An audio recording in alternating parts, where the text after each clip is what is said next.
General Martok almost got his brachial artery severed in a training exercise. Cadet Nog is helping Lieutenant Commander Worf fix the Defiant, and Lieutenant Commander Dax says the quintessential first officer is an uncaring, hard-nosed autocrat. Hello, everybody, and welcome to a very serious episode of the Seventh Rule with Cirroc Lofton. Hello, hello. Doesn't get much more serious than that. We are joined today by Malissa Longo. It's a Nog episode. Hello. My name is Ryan T. Husk, and I've got prune juice in my future. Oh, all right. That's a lot. How you guys doing serious today? Whoa. Oh, gosh. Take two. Run that back again. Today we're doing a review of Deep Space Nine, Season 5, Episode 21, Soldiers of the Empire, written by Ronald D. Moore, directed by Mr. LeVar Burton. Episode air date was April 28th, 1997. Where were you?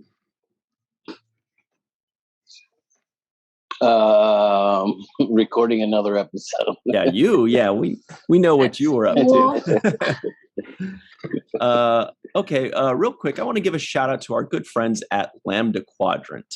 Lambda Quadrant is an LGBTQ safe Star Trek group for everybody. I'm wearing this awesome shirt by them. Yay. Nice. They hooked that up at Star Trek Las Vegas. Actually, it's finally less than 100 degrees today in LA, so I can debut my Ethiopian scarf. Oh, nice. Ah, very nice. There you go. Because 91 degrees is scarf weather here in LA. Right around there. So, very big shout out to our friends at Lambda Quadrant, and very special thanks to you, Mr. Cirroc Lofton, for bringing this back all the way from Ethiopia. It still smells like Ethiopia, I think. No. Yeah.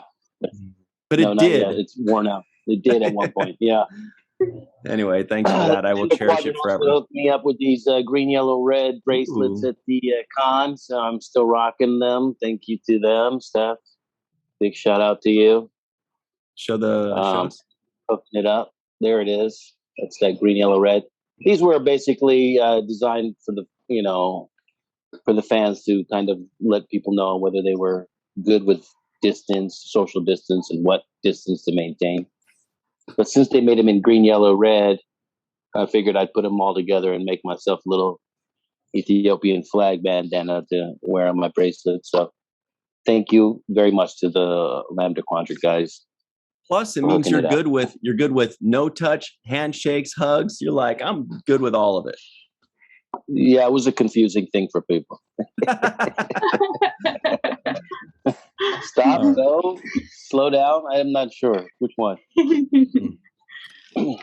Well, this is it. It's time to talk about this episode entitled Soldiers of the Empire.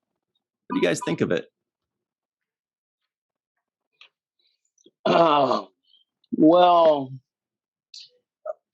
As far as like the relationship between Dax and Worf, I thought it was a good way for them to show their relationship and how they communicate with each other.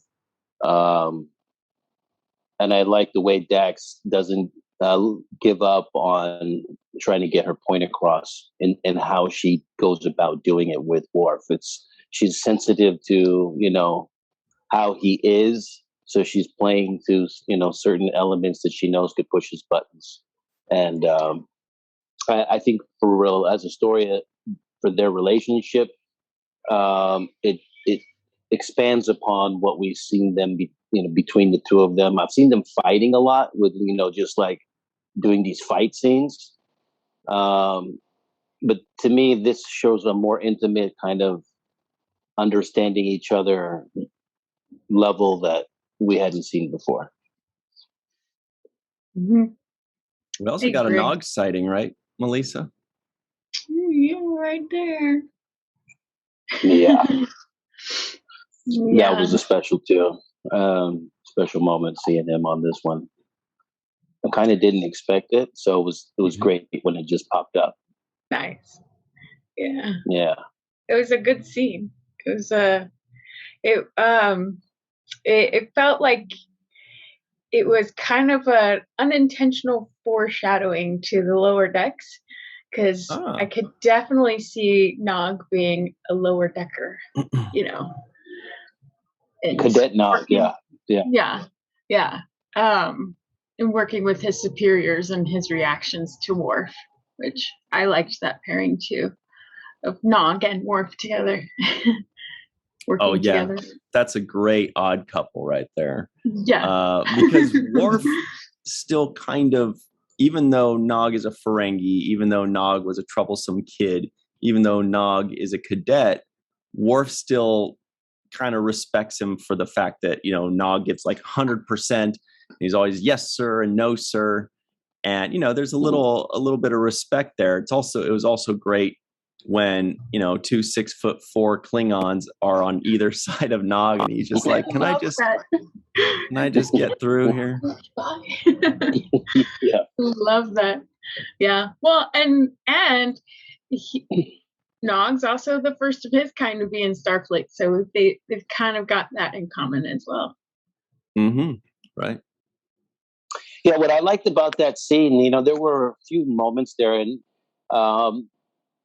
you know, just knowing Aron, how he is as a person, that I think there's certain elements that he adds that are not written on the script, right? These are just things that he brings to his performance, why he makes certain choices in certain areas. One of the things that I think he brought to the table that I don't believe was in the script, and I have to double check, but it was a moment where Nog is talking with Worf. Worf is underneath the console, kind of digging up in there, so he can't see Nog, but he's talking to him. And Nog's like, yes, sir, sure, right? He's like, I want you to go down and reboot the system and download each program individually, right? And just basically all this tedious work. And you can see it's frustrating Nog because he's like, we did this already. Like, we're going to do it again, you know? It's just not working. And there's a moment where he reaches out his hands and like, I wish I could just choke you right now, right? Yeah. And it makes me wonder, like, I know he added that in there. I know he was just like, you know, this guy's getting under my skin so much. I just want to, you know? And I felt like that was something that he made a personal choice on. It felt to me like Aron decided, you know, this is, I'm going to actually do a physical gesture to accentuate the way I feel.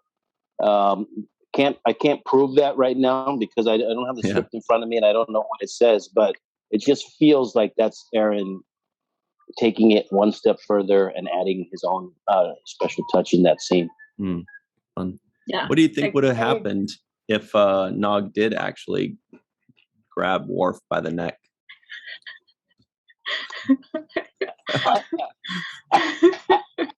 I would even go a step further. What would have happened if Worf saw Nog making upstep, right?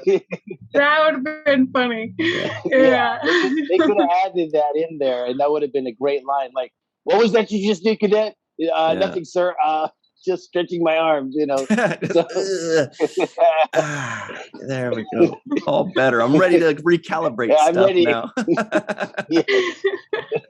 So that would have been a nice little call right there. I think that would have been funny because Worf would not take any of that. Clearly, he doesn't take no for an answer, and he doesn't like disobedience, you know. Right. So that would have been a great moment they could have expanded on that, you know, and literally called it out. But I just feel like that little touch is something that he added to the scene. And even further than that, we just mentioned the being stuck between 2 6'4" Klingons, right? Yeah. And in that scene, when he kind of is like, excuse me, sir, could I just slip by? You know, can you just scooch over a little bit so I can slide by here a bit? He does a little laugh at the end of that. And that's another thing that he has added to his character. It's like a nervous laugh, right? Like that. Like, can I slip by? Like, and he, yeah. and it was a great little touch, that little laugh at the end of that. Yeah, it was so true to the moment, though. You would feel, okay, can I just, come on. Right. I can see you're having a private conversation here. You guys are talking about the future of the Klingon Empire. And if I can get out of the way, you guys can do your thing. Just let me get out of here. And, get back to not having to listen to Worf come up with stupid ideas. Yeah. And go ahead. No, please.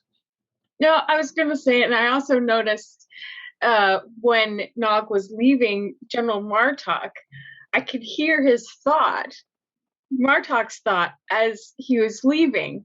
I mean, he didn't say anything, but it was like, Ferengis. Yeah. And, it's just... Right. Right. He was a little confused, but kind of, amused by it as well. And annoyed. So there was a lot going on in that split second.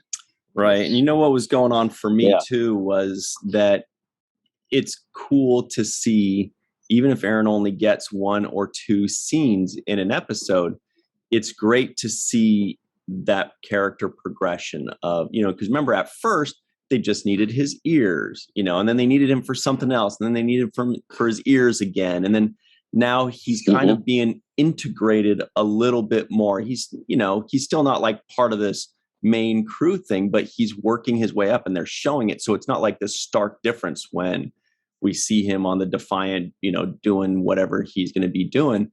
We see the slow growth and well, I already forgot the word I'm looking for, but anyway, the progression. Yeah. That maybe that's the word. I don't even know anymore. but yeah, we're watching him grow, and it also shows how each officer will learn to eventually trust him because he's working with each one of them individually, bit by bit.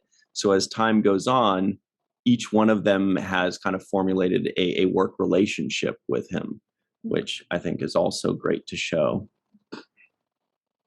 Yeah, well, and it shows the building of that trust that they can count on him in a crisis, and he's proven that over and over again.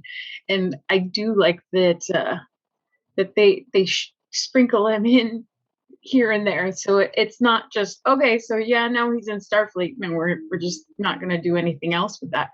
It's the continuity that's really nice to see of Nog's journey too. Yeah, and he also stands out because he's wearing the cadet uniform. It just kind of makes him stand out a lot, right? Because everybody's in their regular Starfleet stuff, and he's like the only cadet I see walking around. So it's not like there's hundreds of cadets walking around and he kind of blends in. He actually stands out because he's in the cadet uniform. So I think it's another special thing to see him kind of trying to work his way up. And you also respect him because he's working on all the aspects of the ship, right? He's literally in the minutia of everything. He's behind the panels. He's working with engineering with O'Brien. He's working with Worf. Like he basically can take the ship apart and put it back together, which is a skill that, not too many people have. So we're seeing that he's learning it from all facets. So when he does eventually become a captain, which we know later on, right?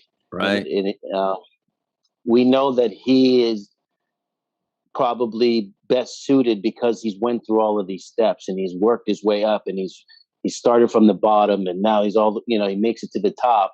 And that a guy like that, it's like when you somebody's works their way up as an employee to the CEO of a company, right? They start in the mailroom and then they worked here. And now 20 years later, they're the CEO of IBM or something. Totally. Mm-hmm. You have a certain level of respect for those people because they know the intricacies and they worked all the different levels, right? They did the fries, they did the burgers. Yes. Yes. Yes. Yeah. Yeah. You know what I mean? Right. You respect those people because they know the value of each role in each cog in the wheel, and they don't just bark out orders to people, asking them to do something that they themselves wouldn't do. They are capable of doing it themselves and have done it themselves. So there's a certain level of respect that you give to somebody who's worked their way up in that kind of a way. Yeah, that's a great point, because it's true. Like if somebody just kind of transfers in and they say, "Hey, can you do this for me?" and you can kind of tell that they don't really know what they're talking about. They're like, "That, just fix that thing that's whatever." Whereas somebody that's worked their way up, they could just be like, "Hey, can you do this?" "Oh, you're too busy. I'll do it." And they can go do it because they used to be the busboy, or they used to be the fry guy, or they used to be the PA. They know everything in and out. That's a great point. Earlier while we were talking about Nog's growth, I something else kind of dawned on me. I shouldn't be thinking of other things while I'm talking about one thing, but but that's what happened. I was kind of reminded that with certain Star Trek episodes, when you have a main character going to a different planet or going to a different ship, they always are accompanied by a second member of the crew. The writers always want that extra person to be like their confidant or their guide or their friend. Like when O'Brien goes to court, in like the second season, you've got Odo there. When Odo goes to the Changeling planet, you've got Kira there, for example. They always figure out a way. The writers always figure out a way to bring a second person, because otherwise it's tough for that one character to kind of carry the main story. They always need like a second person to bounce things off of they already have a relationship with. So it's obviously a really good and fun idea to bring Dax along, because we already know and love Dax, and it makes it a better story for us. But it also, works well with Worf, because he needs to be able to talk to somebody. Otherwise, we're going to be forced to believe that he's found a confidant in one of the Klingons that we just met 3 seconds ago, where he's like, like what are the characters' names? Leskit, I must speak with you about my feelings. He's not going to do that. But Dax, he can confide in her. Well, and I think it was important that she is his Parmakai, because she does have a closeness with him and a way of speaking to him that nobody else is going to speak to him in that way. He kind of softens her around her, even when he's, trying to exert his dominance as a male Klingon. But,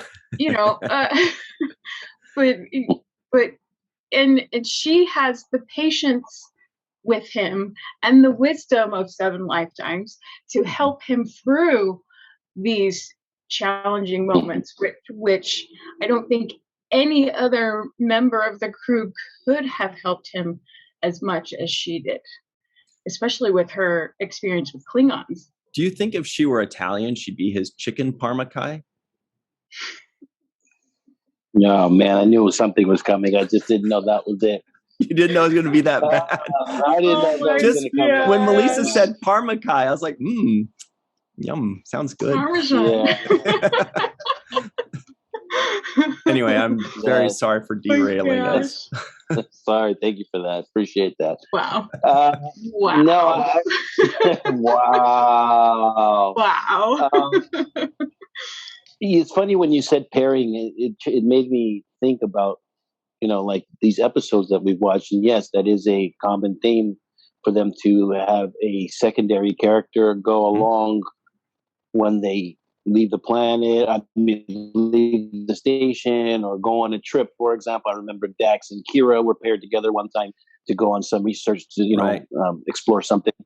There's been many times where I can see that happening. Even in the later series now, with Discovery, they usually pair 2 people together when they're going somewhere and doing something. Even the animated series puts Boimler and Mariner together, or they put Shax and Freeman together. So there's always this pairing, and you're right about that. So it's just nothing. It's just something I didn't pay attention to until you pointed that out in that way. Which is smart, because there's always somebody there to be the id, you know, as opposed to the ego. So there's always somebody to keep the other person grounded and saying, no, this isn't, it's probably, you're not approaching this in the best way. So I think that's a wonderful tool that they use to sorry, I didn't mean to interrupt you, Ryan. Oh, no, I'm glad you did save me. I was actually just going to throw in Mariner with the chicken parmesan joke. Oh, God. That's right, because it all works. So, boy, is it time for a break? It is time for a break. I am so, otherwise, boy, oh boy, would I love to explore that. Chicken parmesan. With Mariner. With Mariner, yes. Mariner sauce. Okay, so we're going to take we're going to take a quick break. I'm going to compose myself. Cirroc's going to slap me around. Melissa's going to wave her finger. And then we're going to get this ship righted and get right back on track. And we'll be right back on the 7th rule. Hey, everybody, and welcome back to the most serious episode of the 7th rule ever with Cirroc Lofton. Hello, hello. Malissa Longo, of course, is here. Hi. My name is Ryan T. Husk. We're doing a review of Deep Space Nine's Season 5, Episode 21, Soldiers of the Empire. And very quickly, here are the trivioids that may or may not have made the cutting room floor. We got a lot of them, kind of. General Martok almost got his brachial artery severed in a training exercise. He said it was a holosuite thing, but we found out later it's a training exercise with Worf. General Martok does not want an artificial eye. Cadet Nog is helping Lieutenant Commander Worf fix the Defiant. Martok admits he wept at the thought of never being in a Klingon vessel again. Captain Sisko relieves Worf of all Starfleet obligations and places him on detached services to the Imperial Klingon Defense Forces. Dax says the quintessential first officer is an uncaring, hard-nosed autocrat. Dax also needs 3 barrels of Klingon blood wine to wash down her stewed Baccarat liver. And Lesket sounds like a sniveling Ferengi crying about lost prophet. And lastly, Martok says the Jem'Hadar are soulless creatures. Depends on the Jem'Hadar you're talking to. True. Yeah. Don't judge them all. And I did a check on IMDb, and the character Lesket, his last name is Physical. Let's get physical. Wow. There you go. Cirroc. There it is. Both on a roll. We need to let you handle the jokes, Cirroc. Yours are way better than mine, dude. Wow. Good Lord. Only you can see those notes, though. You hit those notes right. I need to recover from that. I just got burnt. Now my joke sounds even worse because yours was an A.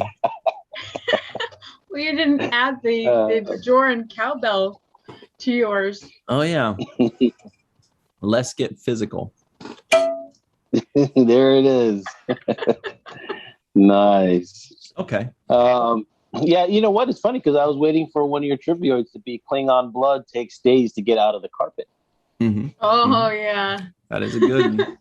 Oh man. Never mind. That reminds me of like a meme I saw recently about a carpet, and it's just not. It's just really all right. Weird. Anyway, our good buddy Darnell Davis posted. Shout out to Darnell Davis, by the way, our good friend. Darnell. But, yeah, he posted something yesterday about some 70s shag carpet, and it was basically, in a nutshell, it was like a love-making carpet, and it was like an advertisement that was like, you know, it's so fuzzy and furry that as you rub on it, it gets softer and tickles you everywhere or something. I don't even know, but was there a mostly naked man on there? I'm not with the curly hair. Yeah, I think so. Very 70s, but that's clearly a one-use item, right? I mean, can you? Right, you use that once. Anyway, let's get out of this. Get out of the carpet. So on the carpet. Rick Worthy, by the way, Rick Worthy, everybody, an excellent actor. When I saw his name flash on the screen, I knew to look for him, and he showed up in the form of Cornan, the weapons officer. He was one of the Xindi in Enterprise, one of the main Xindi. Really cool actor. I feel like he was also, if I remember correctly, he was also a Starfleet officer, possibly on Voyager. Cirroc, looks like you might be looking him up. Yeah, I was wondering who the actor that played that guy was, and now you're pointing it out to me. He's been around a few times, so as soon as I saw his name, I was like, "Oh, cool!" And I recognized him right away because that Klingon makeup, if you know the actor, you can recognize the actor in Klingon makeup because it just kind of covers up their forehead and messes up their teeth, but it's definitely, the actor is definitely recognizable. Yeah. So I'm looking at him now. He played Jannar, 10 episodes, the Xindi, 10 episodes in Enterprise. And Insurrection, he was a Lauren officer. Maybe that's what I'm thinking of. Okay. And in Voyager, he was crewman Noah Lessing in Equinox Part 1 and 2. And he was an alien character in Prototype on Star Trek Voyager as well. Cool. So yeah, I remember seeing him in like Voyager uniform, but I couldn't remember what it was. Anyway, cool actor. All of the Klingon actors were cool. It was good to see a nice new crew of Klingons, right? Yeah, it was fun to watch. I really liked what the guy, what was his name? The guy who played Cronin? Rick Worthy. Rick Worthy. I like what he did. What he did with his role. He had a quiet presence, but it was you stood up and took notice of that presence without it being in your face. Yeah, right. And that's he was the weapons officer, Cornan, and actually his last name is O'Brien. Oh my gosh. Then the engineering officer was Tavana, which did make me think of Davana Tindi on Lower Deck. So I kind of had to like re-listen. I was like, did they say Davana? But no, it was Tavana. So that's different enough for us. And Liskit, who was Cirroc's favorite. And there was also Ortakin. I think those were all the ones we met. Yeah. Ortakin. Yeah. I thought that JG did a fantastic job in this episode. He did a lot to carry it with the scenes that he had. And there were certain monologues in there which I thought he delivered excellently. Even in the beginning when he's talking with Bashir, and Bashir's like, well, if you had just done this, you would have done, and he's like, oh God, humans' obsession with what might have happened. And it was like, and it made me think, we always do obsess over what might have happened. Like that is a human thing. Like we always say, man, if I was there 5 minutes earlier, I would have done this. Or if he had just, if I played that slot machine and instead of this one, I could have won the jackpot, or whatever it is. We always kind of play out what might have happened in our minds or in our conversations with people. So I thought that was a clever observation by Martok or by the writers to point out. Yeah, I think it's speaking of Martok, I think it's interesting how Deep Space Nine highlights so well different people's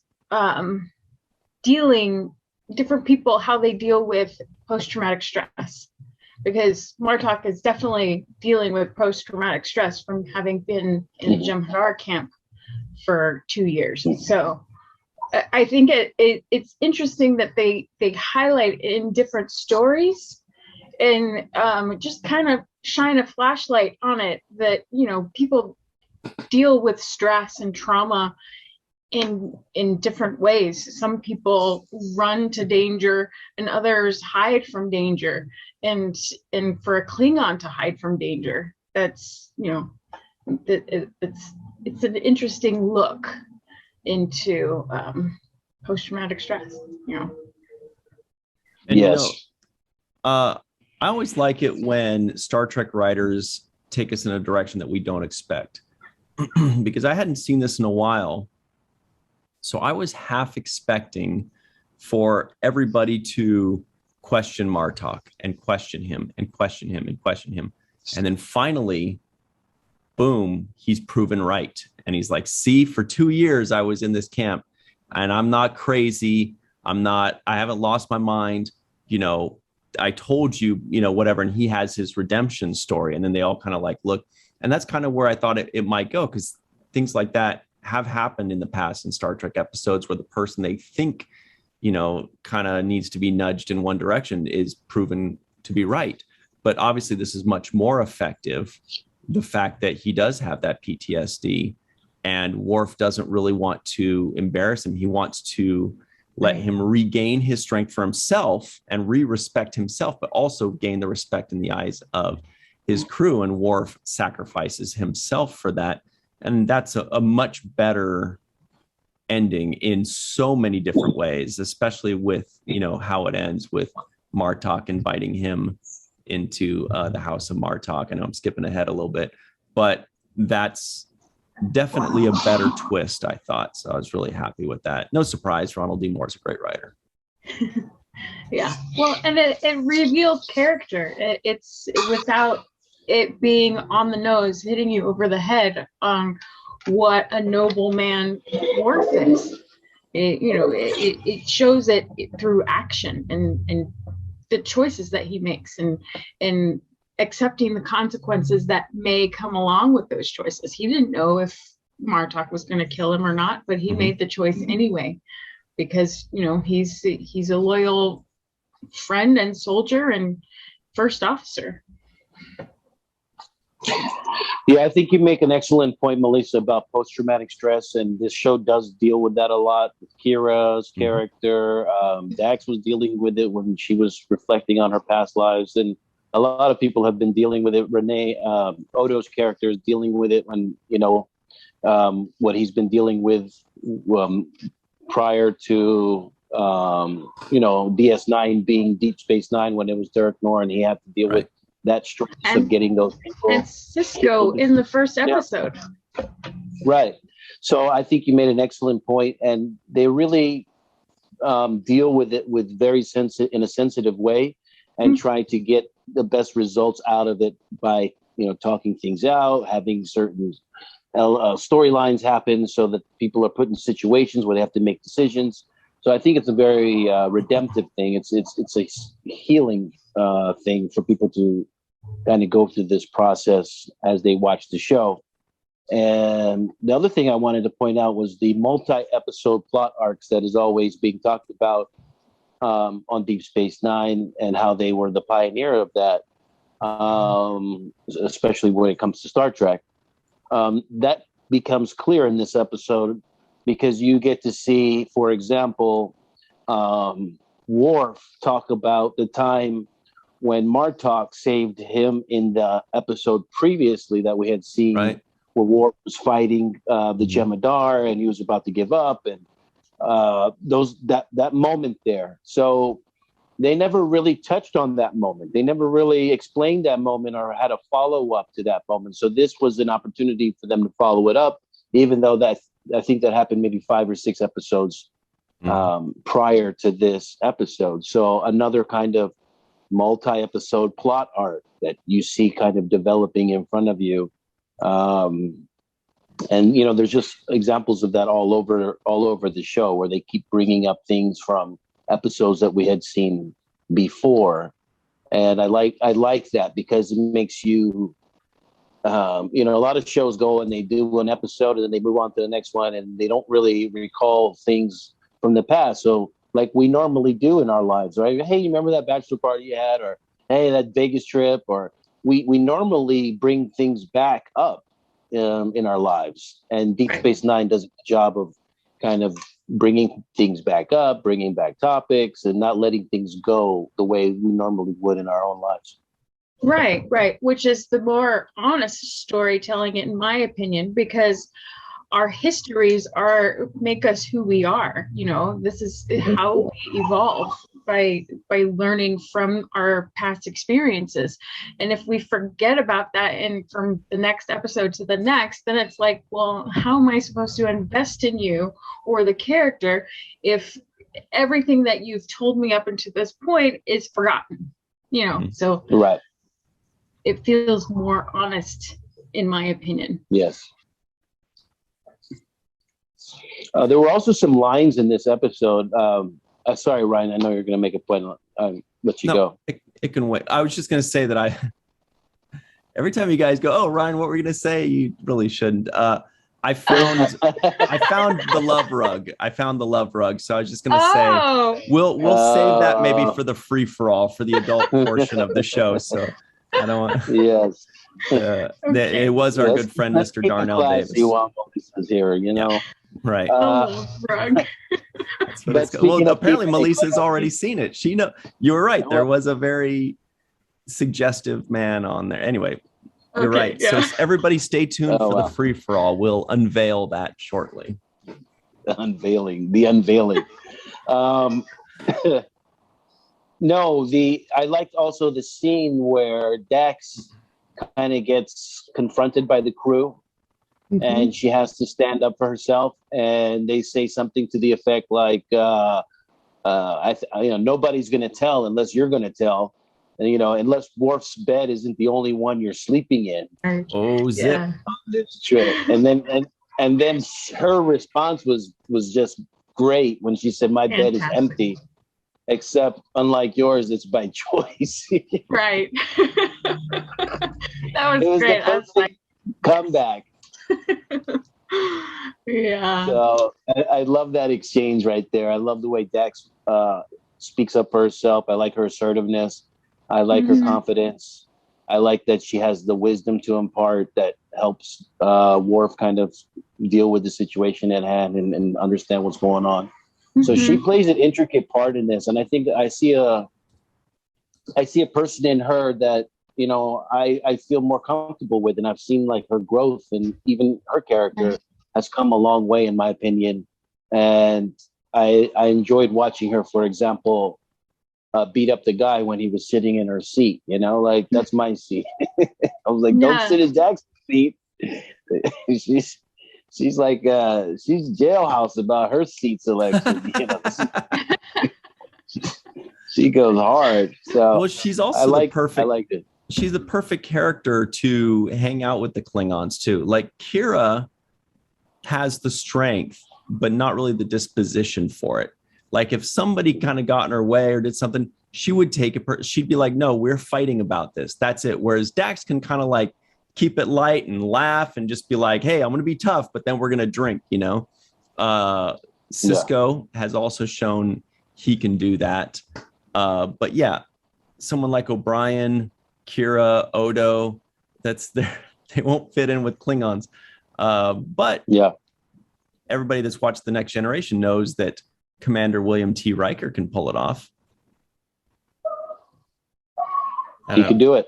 Yeah, there was one episode, I think it was like early on, like second season, that he did that. But it's always cool to see which character, if they're putting a character into these different elements to show off how good they are in this kind of element, or to create the fish out of water scenario. And in this case, it was to show how cool Dax is, that, and plus, Curzon was quite knowledgeable with Klingons, and she already has a leg up in that they do respect her as soon as they find out she's Dax. They go, oh, Curzon Dax. Oh, well, I liked him. So maybe you're all right.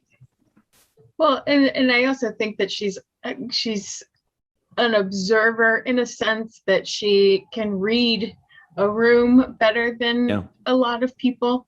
And she knows how Klingons think, of course, because of Curzon and her own experiences with Klingons.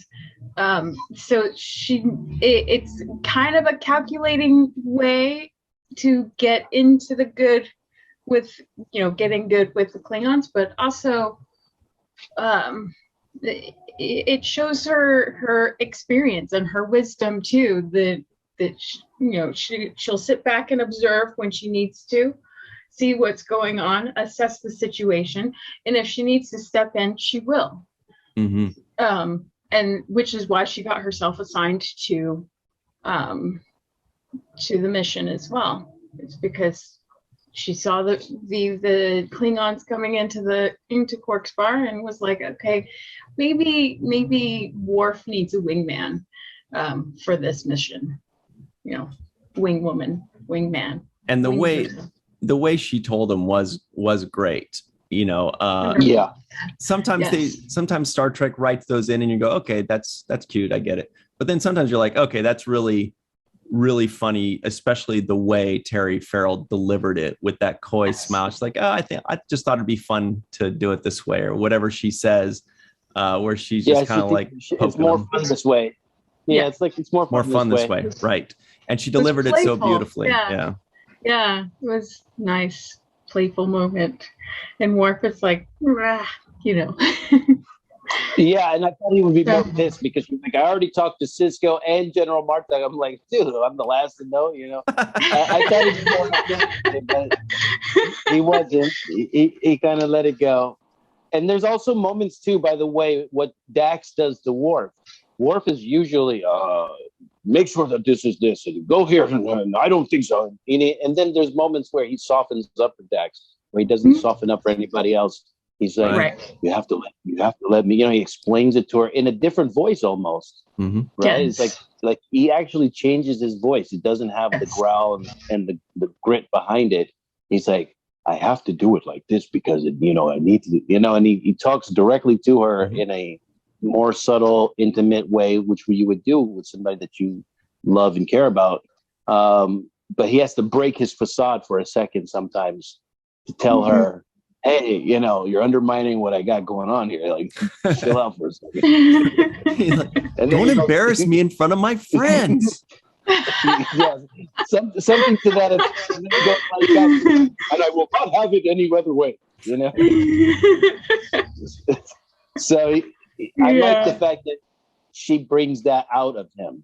She brings that out of Worf, where he's like, I have to do it. Like he has to have this sidebar conversation with her, before he moves forward. And they have this understanding where she's like, yeah, but I just want you to know things are going to get a lot worse before they get better.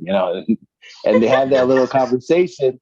And then they go back to their public persona, okay, now everybody back to work, So that little intimacy right there is excellent.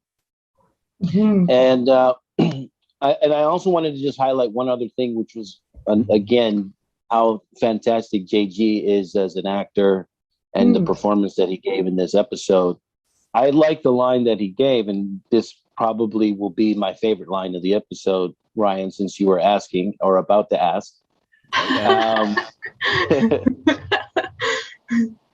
But it was my favorite line. He says, I only have one eye, but I can see more clearly than anyone around here. Nice. And the way he said that, I just was like, oh man, that's an A+ right there. Great. And then he followed it up with his speech, but just the whole, I only have one eye, but I can see better than everyone around here.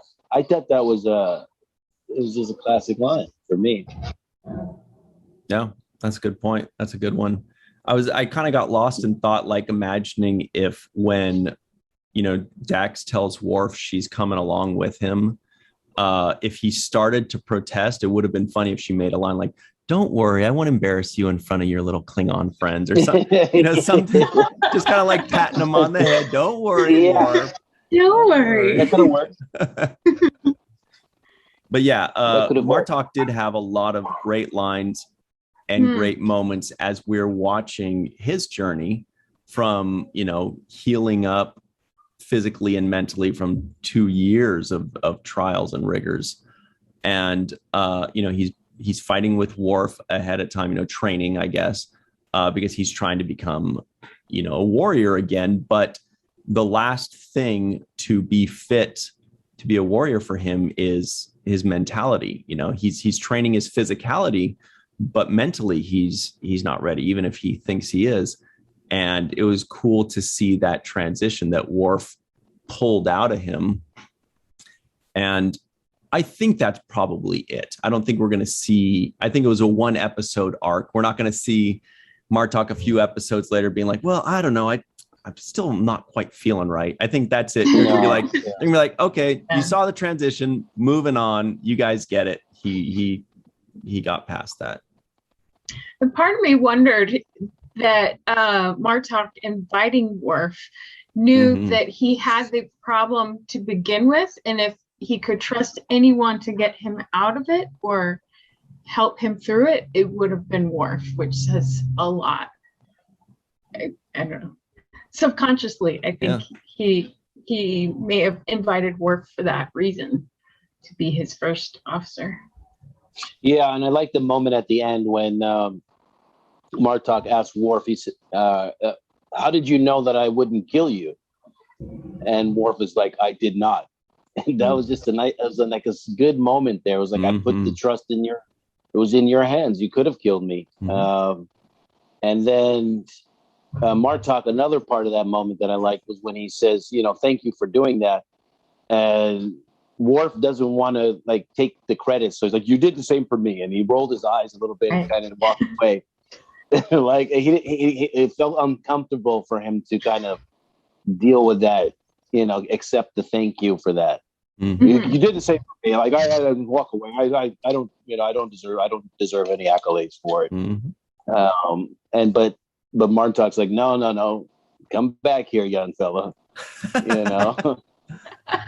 You did right. You did the right thing. I'm proud of you. And I'm so proud of you that I'm welcoming you into my house and restoring your honor. And,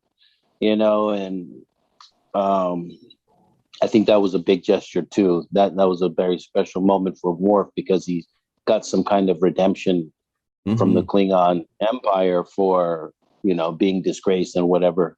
So even though he should have received it prior to this for all the other things he's done, but this was the thing that kind of the straw that broke the camel's back. So I just like the fact that they had that moment between the two of them where now they feel like they're basically family, right? Yeah. Essentially. Yeah. He said, we'll like welcome you into son. Our family. Yeah. Yeah. Yeah. And now you are a brother. Yeah. Yeah. And so that's a big moment in Worf's growth and story arc that is now 9 seasons deep or something like that, because he had 7 years in the Next Generation as well where he's disgraced and dishonored. And Cirroc, you mentioned the word redemption twice already at least, and I do remember up in my notes one of the first things I typed in capital letters is redemption story. It's redemption for Martok. It's redemption for the Rataran and her crew. It's redemption finally for Worf in his arc. The whole thing is a redemption story for everybody. And it's just a really, we don't want that moment to be lost. It's just one scene for Worf, but it's a long time coming for him. That's what I felt. And, and Worf was trying to downplay it, but, the significance of that is he's been on a long journey to be accepted. He's, put himself in a position where he was outcast by his entire race. And, he was looked down upon because he chose Starfleet. And now here it is, Starfleet is giving him the opportunity to get this done, right? Sisko, I thought Sisko did a great job. He was in this for just a second, but there was a moment where Sisko and Worf were in the office together, and Worf was explaining that he wanted to go, and Sisko essentially listens to his reasoning, jumps on the pad, starts typing, and he says, as of this moment, you've been relieved of all your Starfleet duties. And then Worf starts to exit the office, and Sisko yells out to him in a very aggressive and authoritative way, "Mr. Worf," and it's like, oh shit, he's about to get chewed out right now. And then he turns around and he hits him with the Qapla', which I thought was another special moment between Sisko and Worf. Now it's like, you've earned my respect. and I'm going to give you a blank check to go out here and do what you got to do to get it done, right? Mm-hmm. Yeah, which is what he's done for Kira in the past as well. Right. Yeah, I was gonna say that Sisko really impressed me in his scene because he has a wonderful way of letting the people know under his command that they can open up to him, and they do open up to him, that they will listen to their requests and make an assessment fairly and honestly. And he's not going to jump to one decision or another, right, without thinking it through and trying to find out what their intent for taking this course is.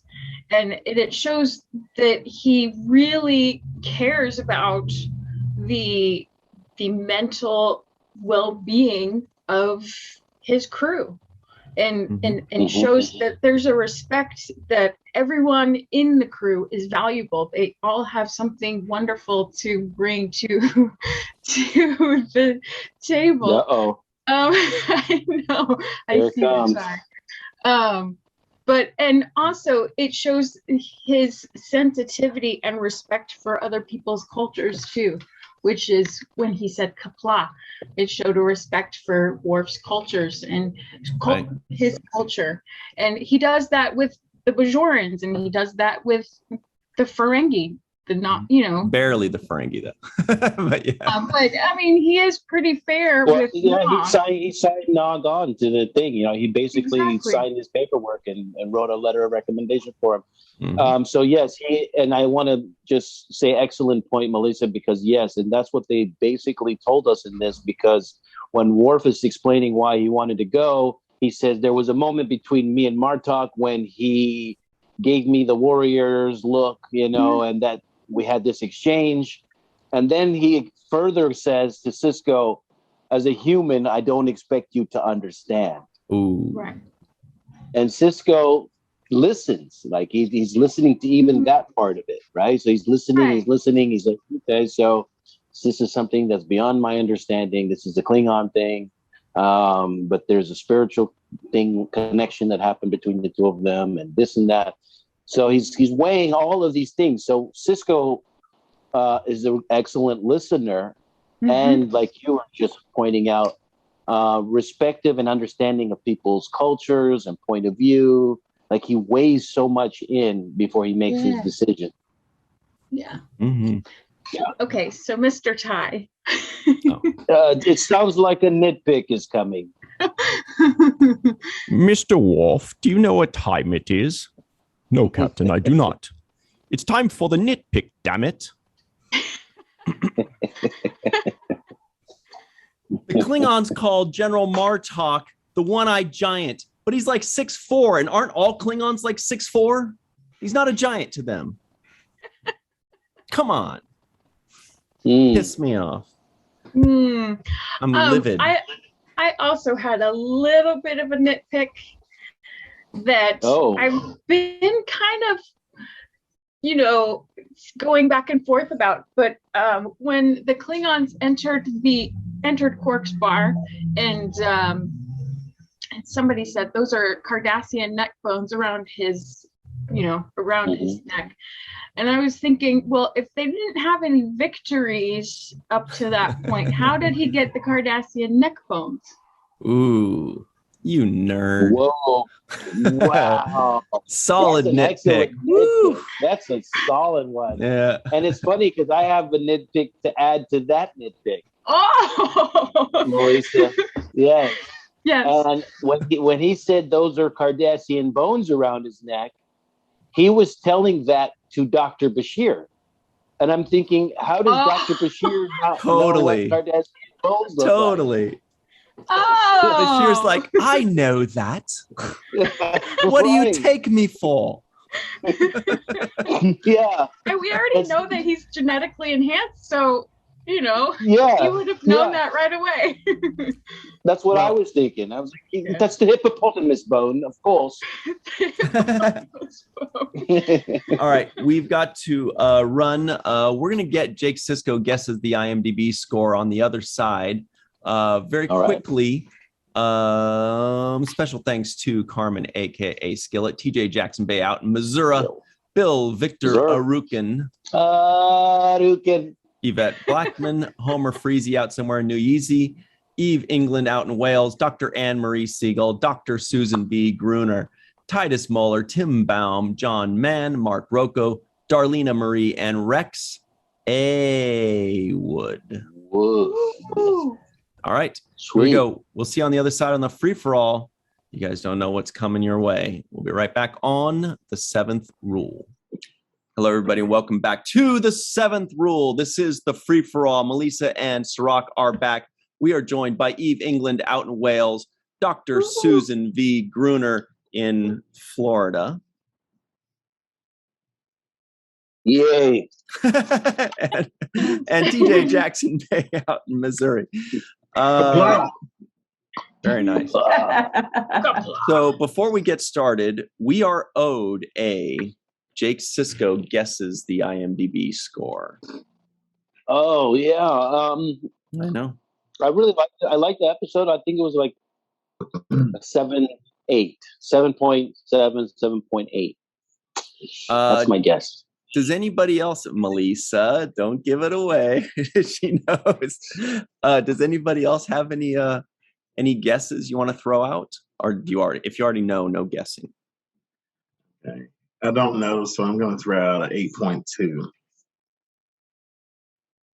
I think it should be an 8 something. Yeah. Above 8. It might be an 8. It might be an 8er. I really love this episode. I'm gonna have to Anne-Marie this one. My vote is a 10. What about you, Eve? Do you have a guess as to what IMDb score is? Yeah, I think it's maybe an 8.1, around that sort of. I mean, it's one of those difficult ones. I think people either just really love it because they love Klingons and they like that. But I think a lot of people might not like the fact that it took everything away from the station. So I don't know. I think it could be a bit of an up and down one. Well, Cirroc, you'll be happy to know it was a 7.8 on IMDb. Whoa! Perfect. Wow. Perfect score. I'm right off this thing. I'm in tune with the IMDb guys. It's crazy. Mm-hmm. Okay. Well, that's right. Okay. As promised, guys, I don't know, Melissa, but Eve and Sue are here. Mm-hmm. Oh yeah, let's keep it classy. You're not going to show this shag carpet thing, are you? Oh God, here it comes. It was an advertisement. An advertisement. It was an advertisement from the 70s that our buddy Darnell found and posted. Let's put it to a vote. There are 5 of you. Show or not show? You have to now. Yeah, sure. Okay. Not. There it is.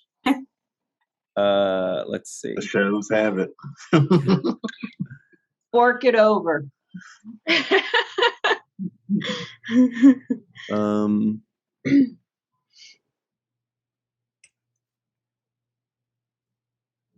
It's coming. There we go. Oh God. Oh. The love room. Oh my goodness. Oh wait, you can't see the remember whole shag carpeting too. Oh my God. See the whole thing. Okay, well, we see enough. well, let me read it. Let me read it to you. It says, "The love rug strokes your bodies as you make love. Once you feel the sensuous delight of the furry love rug, you'll never go back to an ordinary bed again. As you stroke..." Oh God. It says, "As you stroke, it strokes.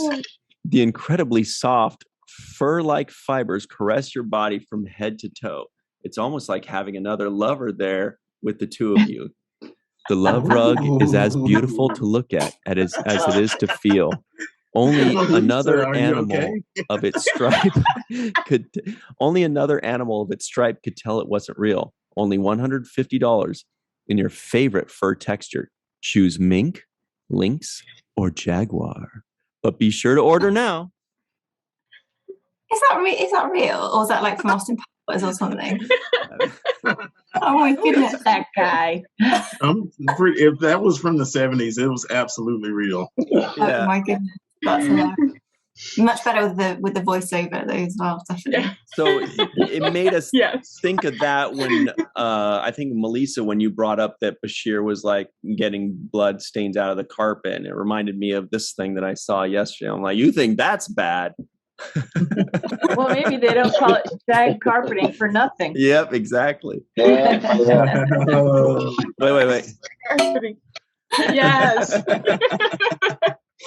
Oh, just don't take your shoes off when you come over. Sue, who are you wearing today? I'm wearing Cirroc. That sounds so bizarre. Cirroc. You're literally wearing Cirroc. More like Jake.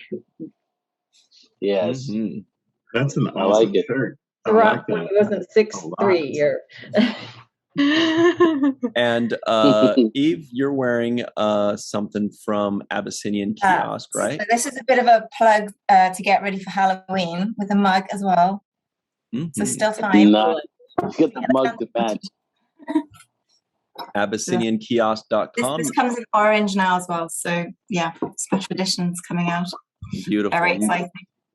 You can find that stuff in the description box below. That's AbyssinianKiosk.com.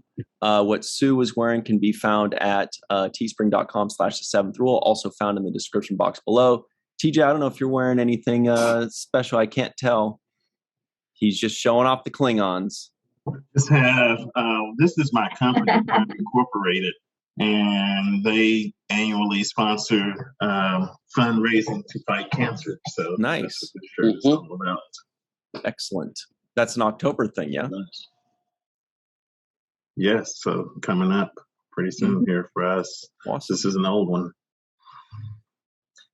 All right. Nice. So back to work. You guys have any thoughts on this episode? Have you seen them recently? Did you get Melissa's shirt, or did you do that earlier? No, I did. Oh, that's a Nog. You're right. I see Nog's head. Oh, yeah. There it is.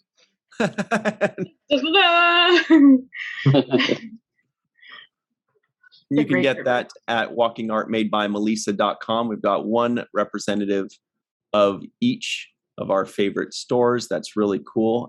That's also in the description box below. As I mentioned before, this is from Lambda Quadrant, our good buddies at Lambda Quadrant. Check them out online. Lambda Quadrant, all over social media. Anyway, favorite episode, TJ? You gave it a 10.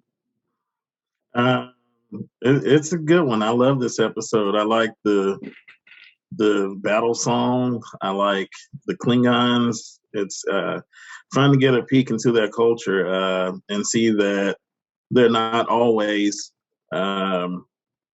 like these gung-ho ready to fight warriors. They also, kind of have some issues where, this entire crew was depressed and beaten down and needed some inspiration.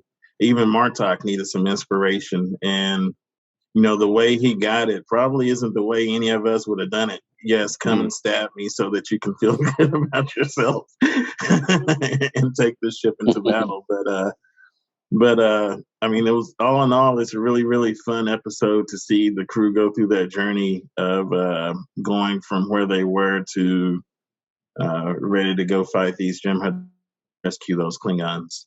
Mm-hmm. Mm-hmm. Also, very quickly, our good friend Homer Frizzell out in Upper Manhattan is going through some tough times, a family tragedy. So we do want to say we're thinking of you, Homer, and we're with you all the way, and we look forward to seeing you when you get back. All the best to Homer Frizzell. Hear, hear. Yes. Because right about now would be the time that I would say, Homer, do you have something to say about this episode? And you would say, right. I do. And then tell us. Plus, I can't wait to see his reaction to this carpet. Oh, well, we know what his reaction would be. Yeah. Does not approve. That's what we should. Whenever we think about Homer, this is Shake it. And that's earned. That has to be earned. Yes. That's a feather in the cap if Homer shakes his head at you. I hope so. Yes. I hope Yes. so. The unapproving head nod. I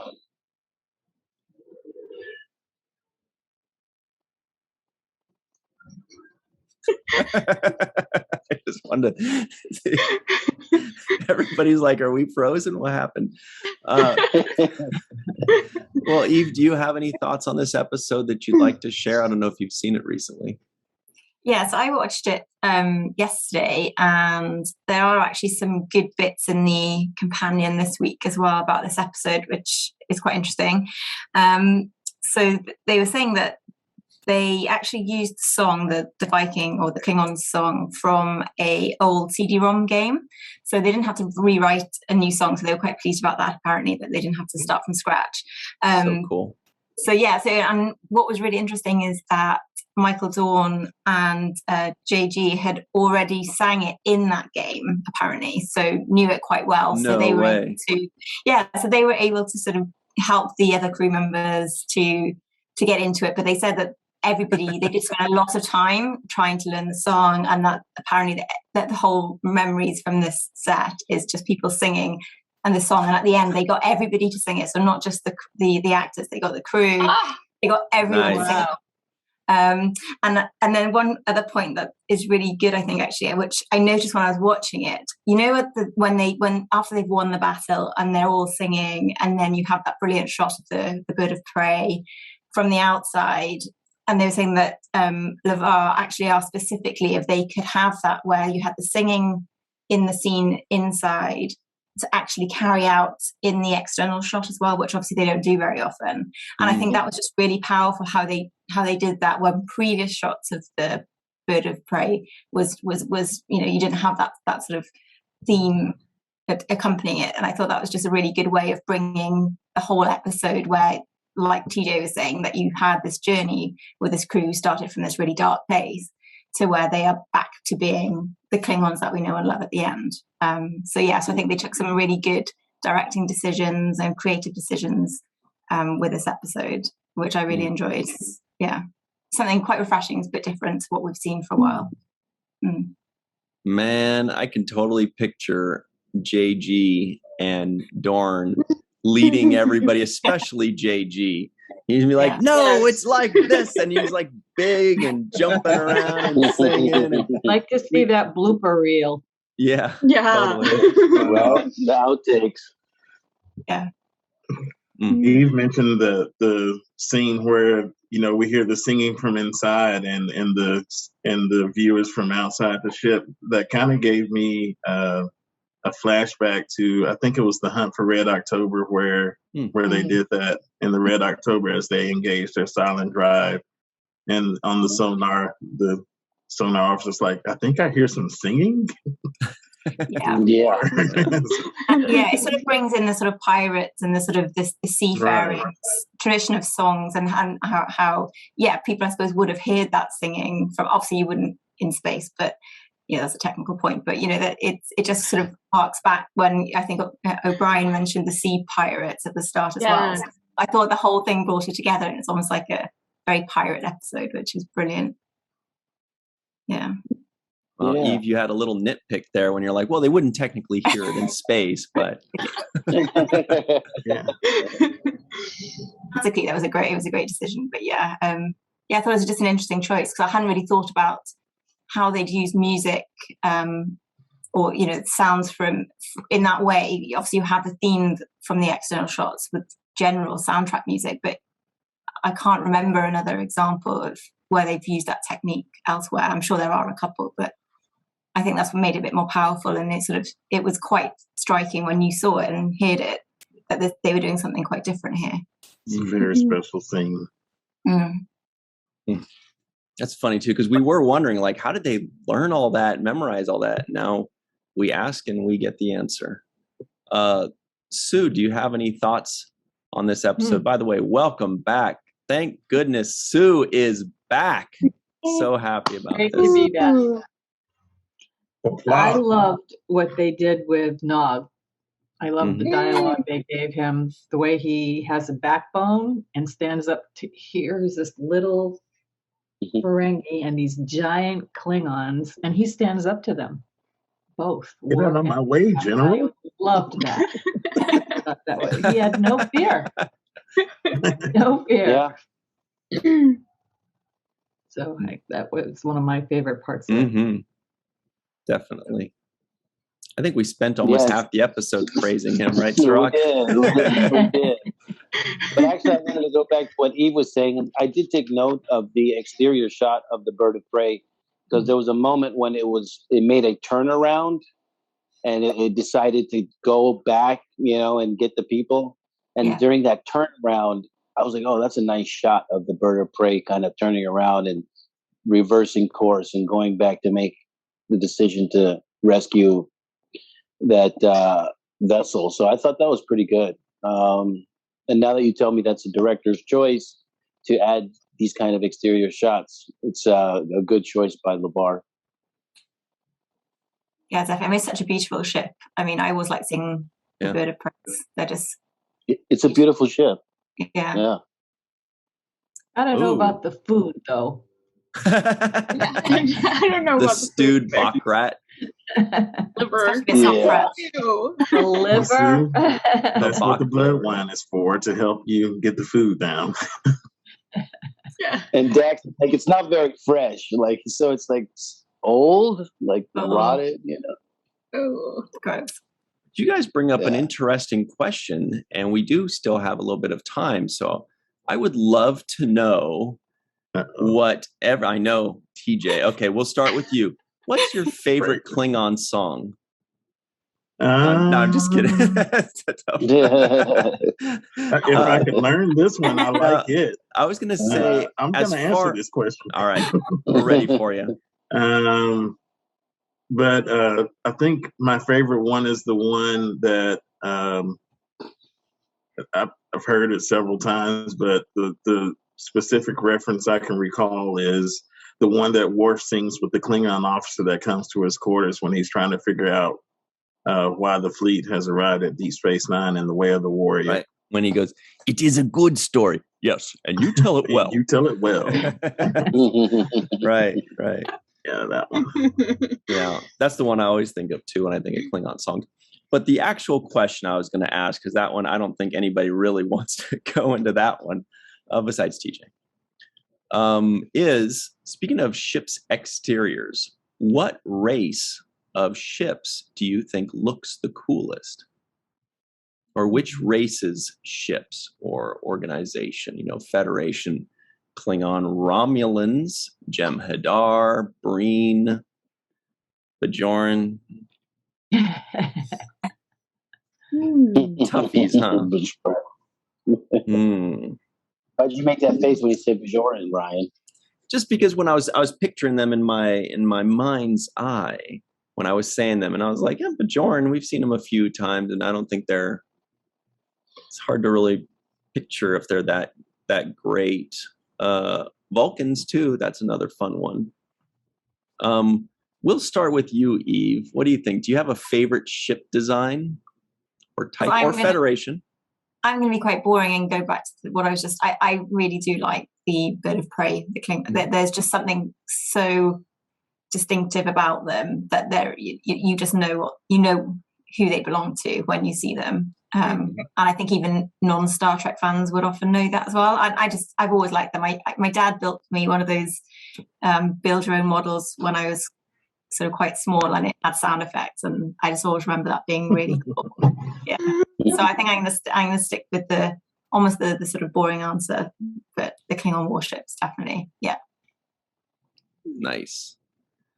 Klingon warships. Everybody that's watching right now in the chat or in the comments below, let us know your favorite ships.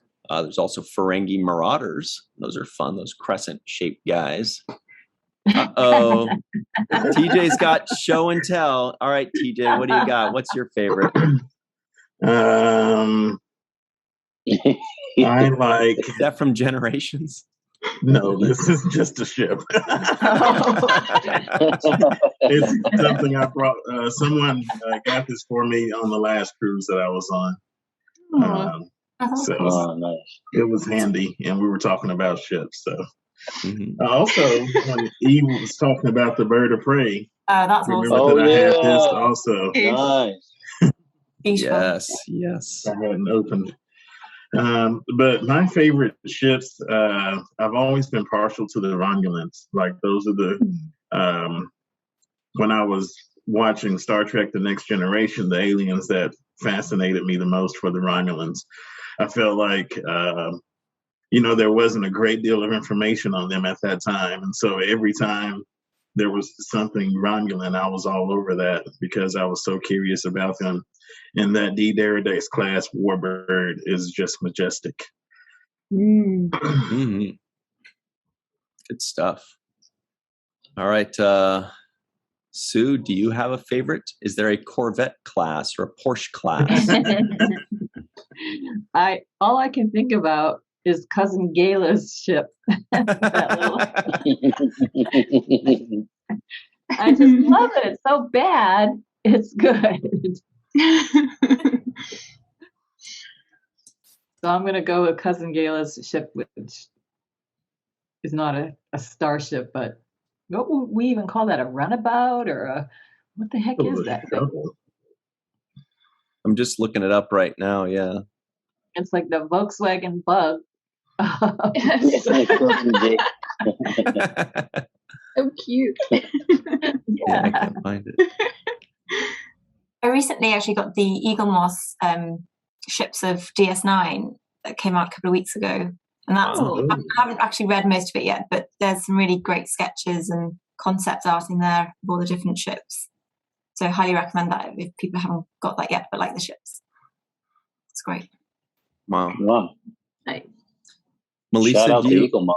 Oh yeah, we love Eagle Moss. They have all the best everything, right? Basically. What's our buddy Peter Karuba has about 300 Eagle Moss models hanging from his ceiling. Wow. It's insane. It's amazing. Incredible. What do you think, Melissa? Do you have a favorite?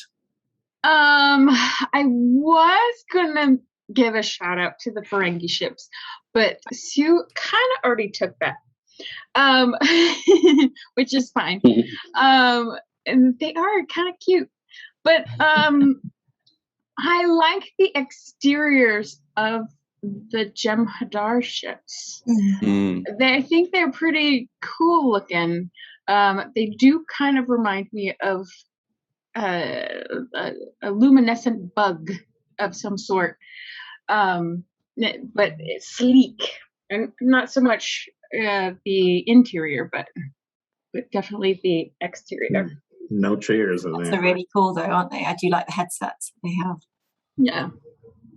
I'm not sure we haven't seen that. Have we seen those yet? I'm not sure we have actually. But we haven't seen the interior yet. No. Yeah, we did. Yeah, on the one with Kalana. When they crashed. Yeah. We didn't see them working, I don't think, did we? No. We're talking about the Jem'Hadar ships. Yeah, when they have they guide them using those sort of cool headsets. Right. Yeah, we only saw the one or two yet. No, I think just the one that crashed, and then the interior of that. You're right. I think that's the only time I can remember too. Yeah, because I would need replicators in my ship, but and beds. Something. A chair would be nice too. But you're currently living without those. Yeah, Melissa, you're living without replicators right now. So why would you? Yes, but if I'm in space and I'm gonna be on a ship, there should be replicators. I think so. Yeah, and then you wouldn't have the problem of everything being off, like with the Klingons. It's quite medieval, really, isn't it? Having food going off on your ship. Yeah. Cirroc, do you have a favorite type? I guess my favorite ship is the original Enterprise ship from the original series. I just think it's just such an iconic design, and once you see it, you just recognize it right away. Mm-hmm. So, I think that's my favorite ship. Mm-hmm. Cool. I don't really have a favorite. I love how the Cardassians are so ugly. And I love how the Ferengi ships are so ugly. And I love how the Romulan ones are like 3 times the size of the Enterprise D. But I do want to give an honorable mention, or maybe a favorite, to the Riemann Scorpion. If you guys remember the Scorpion ship of Nemesis. Let me see if I can pull that up real quick. This guy. It's like a little 1-person or 2-person ship. It's like a Batmobile. That's fun. Yeah, a little fighter. The one that Data wanted to drive. Mm-hmm. So that's a fun thing cool. Too. Yeah, those are fun. I do like the Riemann ship too. Mm-hmm. All right. Well, I think that's about all the time we have today, but that was a lot of fun. Boy, oh boy. We do want to say thank you very much to TJ Jackson-Bey out in Missouri, Dr. Susan V. Gruner out in Florida, Eve England out in Wales, where I don't think you guys ever had pirates unless they were visiting from Scandinavia, right? They used to crash on the shores. I suppose we had a lot of Vikings, obviously, totally took over. So early pirates. Right. And Malissa Longo, you'll be seeing a lot more of her in the coming weeks because there's a lot of Nog episodes coming up. For Cirroc, Lofton, myself, Mr. Aron Eisenberg, and Russ Hasledge, thank you all very much. And always remember the 7th rule.